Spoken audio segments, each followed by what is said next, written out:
Randonautica is an app that uses quantum number generators in order to lead you to whatever your intended goal may be. You simply choose a probability tunnel.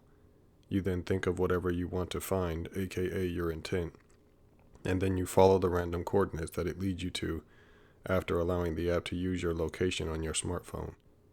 Some users have reported to actually have been led to scary locations and even dead bodies.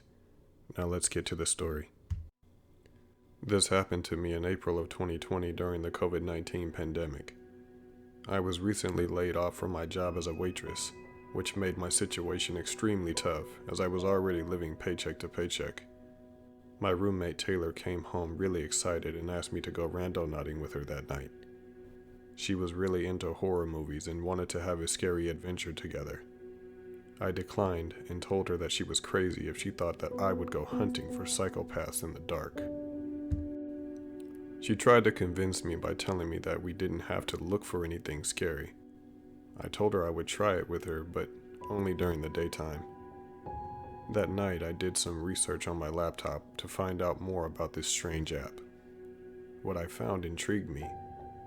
There were reports of some people finding abandoned buildings, a suitcase with a dead body, and even money. Rent was due in 2 weeks, and I had to find a way to come up with money, and fast. I checked my email for the status of my unemployment check. They said it could take up to 4 weeks, and our landlord was always really impatient for the rent. I figured I should call my mom and see if she could help out with some extra cash. But she was a single mom still taking care of my little brother, and she works 2 jobs, so I didn't want to make her feel bad. I had to find another way to come up with money for rent. Maybe Randonautica is actually legit, I thought. Using the app to find some money didn't sound all that bad. I mean, what's the worst that could happen? I texted my roommate to see if she wanted to go randonauting after work, and she responded with a hell yeah and a smiley face emoji. She got home at 6:30, and I told her to hurry and get ready so that we wouldn't be out after dark.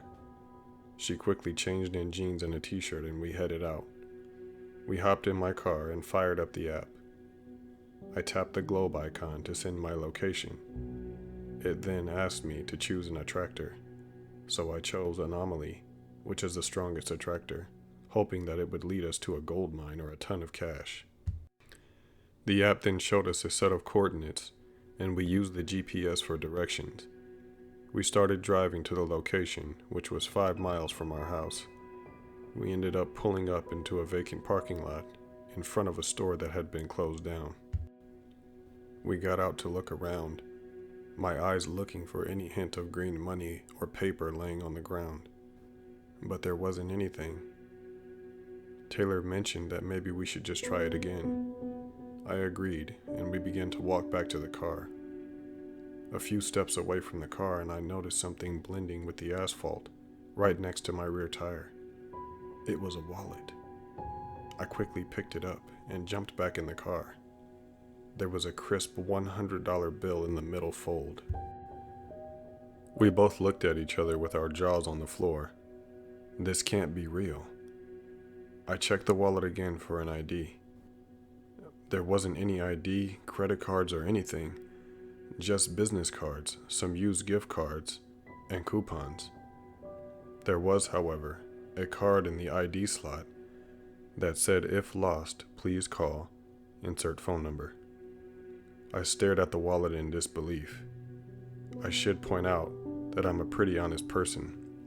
My friends call me a goody two-shoes because I just can't help it but to tell the truth. Taylor looked at me with the "are you kidding me" look. She yelled at me saying that the money is yours now, finders keepers. And besides, we have rent coming up and we're both broke as hell. I told her to slow down, and what if this person really needed this money, and maybe their kids won't be able to eat tonight or something like that? What if we returned it and the person gave us a reward because I was honest? Maybe Randonautica is a good karma app or something. She said, "Well, it's up to you. I would have just kept the money and threw the wallet in the trash. But you found it, so you decide what to do." I said, well, let's just go home first. It's getting dark and I can return the wallet tomorrow.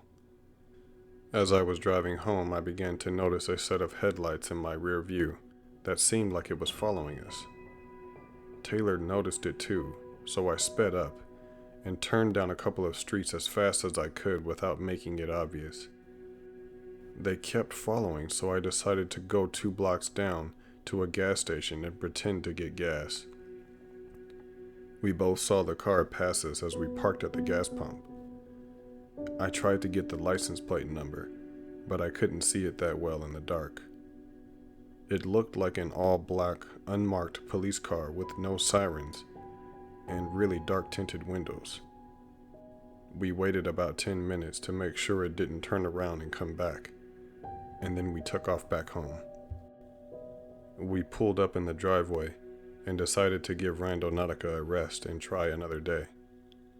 We were literally a few steps from our front doorstep when out of nowhere the black car comes to a stop across the street from our house with the headlights off.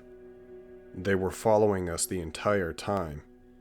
We ran inside and slammed the door shut. I grabbed my phone and was just about to call the police, but when I peeked out through the blinds, the car was gone. I didn't even have time to get a look at the license plate. I'm not even sure if it had a license plate. I was now terrified and my mind was racing, trying to figure out who was in that car. Was this weird app giving my location away to kidnappers or something? Taylor and I both shared the same look of shock and confusion on our faces. We both went into our iPhone settings and shut off our locations and deleted the app. Too late for that, I guess. I was a nervous wreck. We both stayed in my room with the bedroom door locked. We took turns checking the window for passing cars. The next morning, Taylor got ready for work, and I decided to go to my mom's place for the day. I was too afraid to stay home by myself. I spent the day looking for forums and videos on Randonautica. Some people claimed to be followed, but I'm not sure if it was real or staged. Every hour or so, I got calls from different random numbers. I, of course, didn't answer it, and they didn't leave any voicemails. Taylor called me on her lunch break, and we both agreed that we would stay at my mom's house tonight. My mom came home after work, and I decided to make her some dinner to calm my nerves. While we were eating, I got a call from Taylor. She was in a panic and crying. When she got home, the front door was slightly open and had a note on it that said, "You have something of mine." I told Taylor not to go directly to my mom's house and go straight to the police. When Taylor arrived at the police station, she reported that there was a break-in. The police escorted us to our house, and we went to get our clothes and valuables. The police asked us what we thought the note was referring to. We told them everything and gave them the wallet. The police couldn't do anything but make a report for the break-in. We asked if we could be escorted to my mom's house. That night at my mom's, Taylor and I were speechless. There was no way we were going back to that house.